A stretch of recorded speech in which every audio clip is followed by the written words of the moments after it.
This is Theater Talk. I'm Susan Haskins. Spring is almost here, but I'm on vocal rest. So without any further ado, here is my charming co-host, Michael Riedel of the New York Post. Welcome to Theater Talk. We're revving up for the spring season, and we're going to take a look at all the shows coming our way with our distinguished panel of theater insiders. We are joined tonight by Michael Musto, the gossip columnist for the Village Voice, with a new book out. La Dolce Musto. Congratulations. Thank you. Wasn't that new last time? Anyway, La Dolce Musto. Jesse Green, elevating the proceedings here because he represents the New York Times. Welcome to Theater Talk. I'm on vocal rest. And Patrick Pacheco, who I'm sure will flawlessly predict the coming season, as he always does. Thank you, Michael. Patrick, who are you Thanks with for these days, by the way? I'm write for the Los Angeles Times, and I'm on New York One. I'm a columnist for New York One. Right. Welcome, guys. All right. I want to first start talking about the Grease reality show because you know the excitement is really building there, and the ratings are plummeting. Have you guys in the theater? Have any of you watched it? No. I lived it, but I've never watched Well, then I want to say I watched it because my friend Mary Jo Kaplan from Showtime called me up and said, "You're doing a theater show. You've got to turn this thing on." And the thing I don't see is they've got all these contestants, and by and large they're pretty terrible. You know, they're former hairdressers, and then there's a few soap opera actors thrown in with wigs on, and one altar boy. And you don't see how any of these people could have a Broadway show on their shoulders. And they're going to have at the last minute say, "Oh, sorry, here's Kristen Chenoweth." Well, you know what they said? They said in the preview last week, they said, now the 12 finalists are going to perform for you, the public. But are they the 12 finalists? So I'm anticipating this cheap. Well, why do they never do a Some reality real show about, actors. like, we're casting Coast of Utopia Part 3? We need a Raskolnikov. Or we need Will for the Misbegotten. We need a James Tyrone. Yeah. But That would be big ratings. Yeah, I mean, but overall, I guess the question for the industry that the industry has been watching is: do you think, Patrick, that this show, taking the theater sort of mainstream television land, is going to mean a lot to box office for Grease, which opens this summer? Well, it certainly worked for Sound of Music, which In London, which followed Andrew the Lloyd same Webber did. pattern. Yeah. I think inevitably it's going to. I think it has to have an impact on the box office. Grease is already a popular title anyway. And the thing about even if it has the worst ratings, those ratings have got to be even better than what the Tony Awards telecast gets. Yeah, they're about the same. But just for comparison's sake, you know, American Idol brings in 40 million viewers.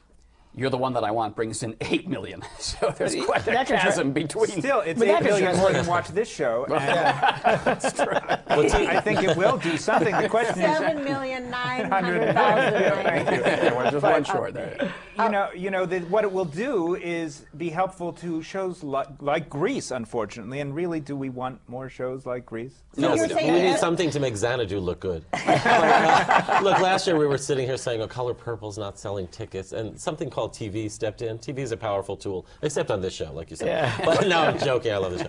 And okay, You're the One That I Want is not Oprah, but it's still going to sell tickets to the kind of people that are going to see a show So like it doesn't Grease. matter if they don't Someone have who- anybody competent. That doesn't matter. It hasn't mattered Did so you see the far. last? Did you see the last Grease revival? No, it doesn't matter. Exactly. All right. Pushing on. I want to talk about something that has a little more artistic value to it.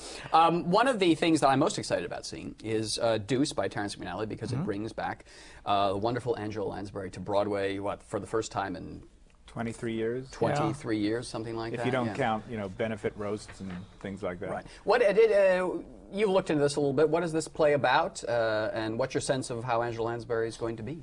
It's a play about a former doubles tennis champion team, one of whom is played by Angela Lansbury, the other by the great Marion Seldes. And they are reunited for a benefit roast at Wimbledon in their, shall we say, late middle age. Actually, Lansbury's 81 or 2, and Seldes is 78.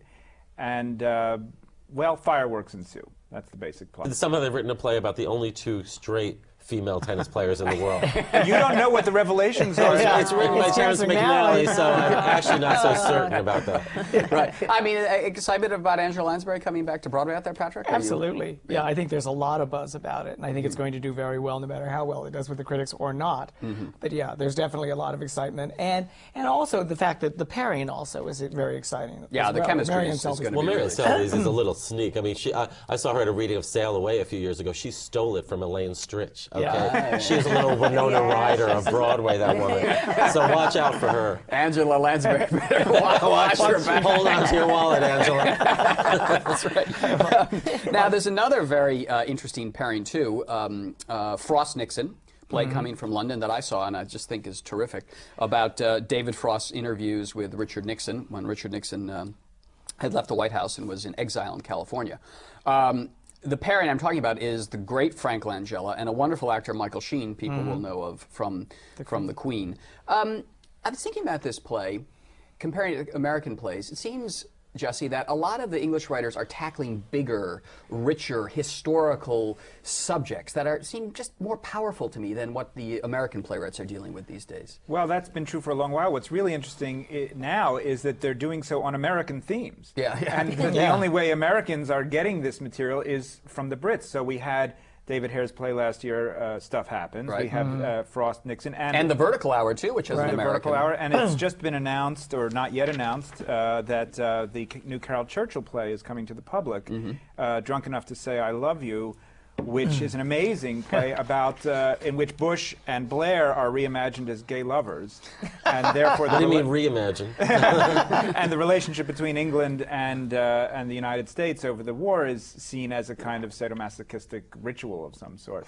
As only Carol Churchill can do. Well, this play, I think, is basically an edited transcript. No. Because I was going to say, what next? Leno Lohan? Letterman Ciccone? I did an interview with Sarah Silverman. How about Musto Silverman? No, I got to say, it's a great play because it's a classically well-made play in the sense you have these two titanic figures who are about to go into battle, and one has to win. I mean, David Frost in this play, his career has kind of hit the skids because he's at a failed TV show in America, and he's looking for a way to be seen as a serious journalist again. And Nixon is beginning to plot the famous comeback. And, you know, in order for one to succeed... Well, it may have been a great comeback. He became a statesman. Absolutely. What do you think? An elder statesman. If it's not in the theater, she knows nothing about it. No, I know about Nixon's comeback. But he became an elder court. That's right. She knows Cynthia Nixon. But, you know, in order for one to succeed, the other has to fail, and that's just really compelling, rich drama. It's a great play, reading it. Yeah. Did it do well on Broadway? I know that, I mean, in the West End, because I know it's only playing until like about February 10th or something. Yeah, it was a limited run on the West End. It did extremely well where I saw it at the Donmar Warehouse, but that's a smaller theater, and it was a hot ticket. Yeah, I saw it in the West End. Not quite as successful in the West End, but I think you'll see here on Broadway, it's the kind of play that's going to jump off the theater I think pages. so, too. Political people are going to be talking about it and writing about it. And the name Nixon in a title's gold. It's just gold. And didn't he write the screenplay for The Queen? Isn't it the same? Peter Morgan. Yeah, he did. During his comeback. It was Beatty Roboso. Sorry. All right, let's talk about a couple of the big musicals that are coming. Jesse, you and I are both on our way out to see Legally Blonde in San Francisco. Now, these are the kind of things that you love, right, Michael? These kind of sort of middle-brow, schlocky musicals based on so-so movies that in the old days would have been the bottom half of a double bill at a drive-through. It seems like everyone is trying for the next Hairspray or Producers, a wonderful musical based on a movie. They more often come up with a wedding singer and a high fidelity. This is, I don't know where it's going to stand. I like the people in it. Orfeh is a Broadway favorite. She's playing the nail file girl. And Laura Bell Bundy. You're all getting real excited, aren't you? Laura Bell Bundy? Okay, maybe not. The relentless push for these movies continues. I mean, there's Xanadu, there's a 9 to 5. Can we go to Xanadu for a moment? Yeah, okay. There was a joke earlier, but why? No, seriously, Well, at least why? it's being done Seriously. as a self-spoofing satire, no? Why that? Self-referential. Well, and even then, I mean, I'm not sure that that's yes, but you know, It's but it a- also has a lesson to teach us. Well, it's a small theater as well, right? And it's Douglas Carter Bean, who's no Douglas slouch. Carter Bean has written a Good book people, to but Xanadu. why? Chris Ashley's directing it, and Jane Krakowski I don't May think or the may deal's not been be done for her to star in it, but you know she can roller skate, and apparently the part calls for roller skating throughout the whole show. She can play it too, but that's why she didn't get in Sweeney Todd. But the girl is a demon on skates. These are new producers who are very young and have a lot of get up and go, and they. Well, they are. Well, that's the explanation. All right. Yeah, that's why. Next case. It's playing a small theater, you Right, know, right, and this right. expectations game is everything, right? What do you mean? Well, just in terms of the expectations that are generated. Then they shouldn't have done Xanadu. Well, exactly. One of the most reviled movies of. Well, of the yeah, last- I mean, this is the thing. Aren't we all just sick of movies, musicals of movies altogether? And why don't they just Until the next one works. Until one the works next one again. works. You know, same gonna- thing with jukebox Is that going to be musicals. Sister Act, of which Oh, you're involved in absolutely. that down in Atlanta? That's coming. Absolutely. That I will opened- change everything. Well, I open the theatrical index and look at those lists of movie adaptations, and you just. But Susan, every branding. musical, even the great ones, are based on something. So On I something, I don't yeah. have a problem Yeah. with people adapting No. But movies. it's just the mentality that's obvious. It just seems there. so random. How about Hairspray Legally worked. Blonde? Hairspray works. So what's another movie we can do? But again, like Right. Xanadu, you say you would think they'd at least base it on a good movie. But Well, the movie companies are getting I like into it, aren't Xanadu, the they? movie. Yeah, well, The movie companies are developing from out of their Yeah, I mean, Yes, you know, yes. really, stock. it's sort of behind this is that you know, places like MGM have these huge back catalogs and money. and money, and the goal is to try to find a way to continue to keep exploiting these titles. And Right. when you see, you know, you can look and you know, we can make fun of the ones that don't work, Never and Gonna high, Dance. high fidelity, never gonna dance. Those are lousy. But the fact of the matter is, you look at the money generated by something like Hairspray and the producers. That's a big incentive Yeah. to continue trying, and you know, so these things are not going to go away. And you'll see if Legally Blonde hits. Well, and there's also the matter whether the shows that are not based on movies do well. If they keep not doing well, Right. Yeah, they keep succeeding or failing at the same rate, whether it's a jukebox musical, an original I musical. mean, we have two or original a movie. musicals this. They spring. are. Curtains. Right. Yeah. The so-called new Candor and Ebb musical, though Ebb has been dead several years. And But he's doing his best work now. and the Pirate Queen. The Pirate Queen. Yeah. Also by Talk Ebb, about a lot oddly of money. enough. Yes, right. Now you spent time around Curtains. You interviewed him I with a did. wonderful piece on John Candor. I spent- Can you sort of, what do you think of the show? It's a delight. Honestly, it's really a lot of fun. They're great cast: David Hyde Pierce, Deborah Monk. What's it about? Oh, I don't know. Did you see it at Yes, Out of I the saw West it. Coast? Yeah. It's a murder mystery set backstage at an out-of-town tryout of a musical in 1959 in Boston. The leading lady is murdered in the first 5 minutes. Everybody's glad. And it's who did it. And Right. the David Hyde Pierce comes in to solve the crime. He's a detective, only turns out he loves musicals more than crime solving. And not only does he solve the crime, he also solves the problems of the Of the show, yeah. So Which is a kind of clever yeah. idea. Does it work as a whodunit? It doesn't matter. I mean, I honestly, I see, you know, when I see mystery musicals, I'm like, what? Yeah. I don't know. You know, it doesn't matter to me. I had fun just because it's clever. And It sounds a little bit like Man in Chair from Drowsy Chaperone becomes a detective. yeah. Is that it? That's basically it. You got it. Because you need to summarize every show in one In a sentence. little So bite-sized Pirate Queen. The in Pirate one Queen. sentence. I know Pirate you've Queen been is the, following the this. garlic number from Dance of the Vampires. Oh, yes, it's a yes. full-length version of that, and it's terrific. Now, what do we know? What do we hear about it? What's the gossip about it? Well, it had a really troubled tryout in Chicago, right? Got bad Because it reviews. opened. Yeah, because it opened. Did fairly good business. It actually did all right, yeah. But they brought in Richard Maltby to rework the book. And Graziella Daniele. Daniele to rework the staging. And Did he do the magic that he did on Ring of Fire? well, you got to do something. But it's by the Riverdance producers, right? Yeah, that's to so me- they have a tremendous. That And to it me- becomes alive when they do that clog number. and they do. They do a clock Right. number, right? Yeah. Yeah. Tremendous They amount of actually Irish folk do. dancing. Yes, when in doubt, throw in the clock Translations number. is thinking of throwing in a clog number. Well, the finances are interesting because the people behind it did produce Riverdance, and they have, I mean, unlimited amounts of money. They committed something like $10 million to it already, and they're going to commit another 3 or 4 to get it right. But I guess the question is, doesn't it feel? It's written by Boublil and Schoenberg, who wrote Les Miserables and Saigon. Doesn't it have the feel of kind of old, big '80s style lumbering spectacles to you? Yeah. Sure. No, those were good. No, but this has the woman who played Liza in The Boy from Oz as the Pirate Queen. For real? Need I say more? Stephanie Block. Yeah. She was good. She was good. Hey, what about what about Inherit the Wind? I'm looking forward to that. And that's an old chestnut as far as I'm concerned. But And it it could be always works, doesn't it? It always I works. mean, And the George C. Scott Christopher revival. Plummer. But who's playing what part? With Brian Christopher Dennehy Plummer and Brian Christopher Dennehy. Plummer. Dennehy's playing the fat one. Yeah. Which is Clarence Darrow? I- Or I- no, No, Claire Darrow is Christopher Plummer. It's yeah. Christopher Plummer. It's a cutting-edge debate in this play, you know, the Darwin thing. It's still being discussed in the Well, South. was it that weren't still being discussed? But Unfortunately, it is still Look, being after discussed. 12 Angry Men, they just said anything with a courtroom is going to make money. And it was wrong because When then Kate Mutiny, Kate Mutiny, shot down the that jury theory. was like, guilty on that one. Exactly. But what is interesting though about Inherit the Wind is it's bringing two great actors to the stage, and there's going to be a wonderful battle for the Tony Award for Best Actor in a Play. I mean, you've got Richard Nixon, you've got Frank Langella, you've got Michael Michael Sheen, Sheen. you're going to have Brian Dennehy, Bill Nye. Christopher Plummer, Bill Nye. from Brian the F. Vertical Hour, O'Byrne. Brian F. O'Byrne from The Coast of Utopia, and my friend Kevin Spacey from good buddy. Moving for the Misbegotten. This is damn good acting we're going to have on stage. Also among the women, as we've just discussed, Lansbury and Seldes. And then there's a lot of other women.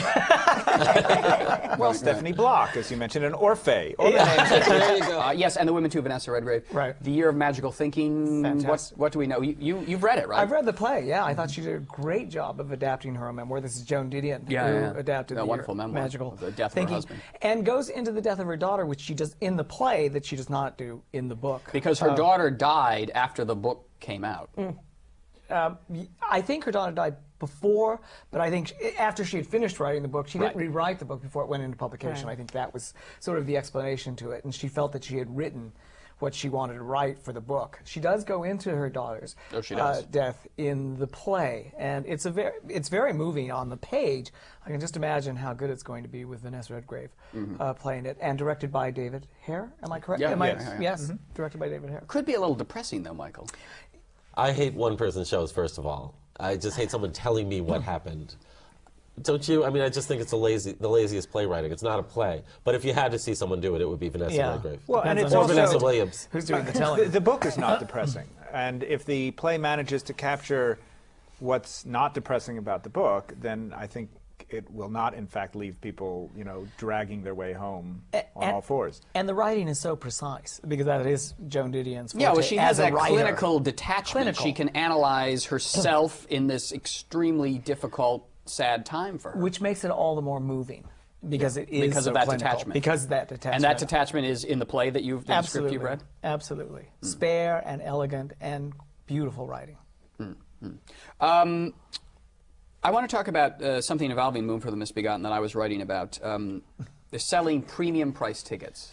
Almost every seat in the orchestra for Kevin Spacey and Moon from the Misbegotten is $200 to $250 a ticket. Is the market there to support those kind of prices for straight plays? It's been proven in the past. I right? think it With is the if the Iceman name Cometh, is big enough. right? He did it last time. And the Iceman Cometh, yeah. Yeah. You know, I don't really like the idea that the price scale is still listed as $35 to $90. It's all a fiction. It is. It's a lie. Yeah. But if they can get it, I guess they have a right to get Well, it. when he did it before, in Yeah. Iceman Cometh, as I read in the New York Post, his career was in a slightly different place. Yeah. And also, that's a slightly more beloved O'Neill play, The Iceman Cometh. They've done Moon for the Misbegotten fairly recently with Cherry Jones.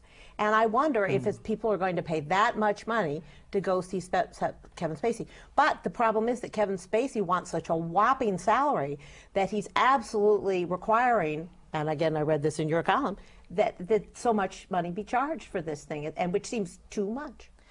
It's going to have to become an event in the way that Iceman Cometh. But that's true of almost every show on Broadway now, charging those kind of prices. It's got to become an event. Yeah. And I'm not quite sure that it's going to become the event that Iceman Cometh was. The other thing that's happening too with these shows is, and you see it, you see it in Deuce, and you see it in certainly in Moon from the Misbegotten, and I think even Year of Magical Thinking. Yeah. Limited runs, big star, 20 weeks. 20 weeks, pack everybody in. you almost, if it's a good show, you've made it a real hit because there's a limited amount of time. And get out of town. And get out of town. Yeah. And I think people can make money this way with a play now. Apparently they can. It seems distressing, but not in a way that I can identify. I mean, is there any? Well, if I could identify it, you write an article on it. but you know, it's like making a commercial repertory theater in a way. I mean, in a course of a season, we're getting more shows, but there's fewer people are getting to see them. I guess that's it. Not as many people can see these wonderful things and these wonderful stars as they used to when a star would commit to a year. Right, right. Yeah. But Only people with American Express gold cards or connections can see them, and there's something about that makes me sad. I really think, a lot of people are being squeezed out of the market. You know. And at the same time, all the producers are complaining, why can't we get, you know, the kind of audience we need? Because you're turning up your nose at the producers. Yeah. Yeah. What do you think, Mike? Are there any here? I have so much money that I have every kind of credit card that this is not. It's such an uninteresting topic to me. I can get tickets to whatever I want, even Xanadu. Well, also, though, producers will tell you that the only way you can get stars to commit to these things is for limited runs, because no star is going to give up lucrative movie jobs and things by doing a whole year. What on about Broadway. if after the 20 weeks the stars just switch? So Angela, Lansbury, go into Moon for the Misbegotten. and In the Roy Dotrice role. I think that could keep the things going for a while, and they wouldn't get so bored. What's this Howard Katz? Yeah, no, I want to talk there's about some great off-Broadway. Yeah, I want to talk about off-Broadway in the few minutes we have left. You love this play, Howard Katz, by Patrick Marber. What's it about? Well, it's about a. You would think it's a Hollywood agent. All the signs are Hollywood agent, but it's set in London. But Hollywood agent who destroys his life in a few swift blows, self-inflicted, and ends up basically on the street, destroys his family, and it's an examination of the cost of fame in celebrity culture. Patrick Marber has such a corrosive view of humanity. He Yes, makes yeah. Neil LaBute look like Beatrice Well, this Potter. this one's slightly less corrosive. He said, I interviewed him, he said that he used to want to put people off their dinner. And now he just wants them to talk about the show while they're eating dinner. Who's playing the title role? Alfred Molina. Ah.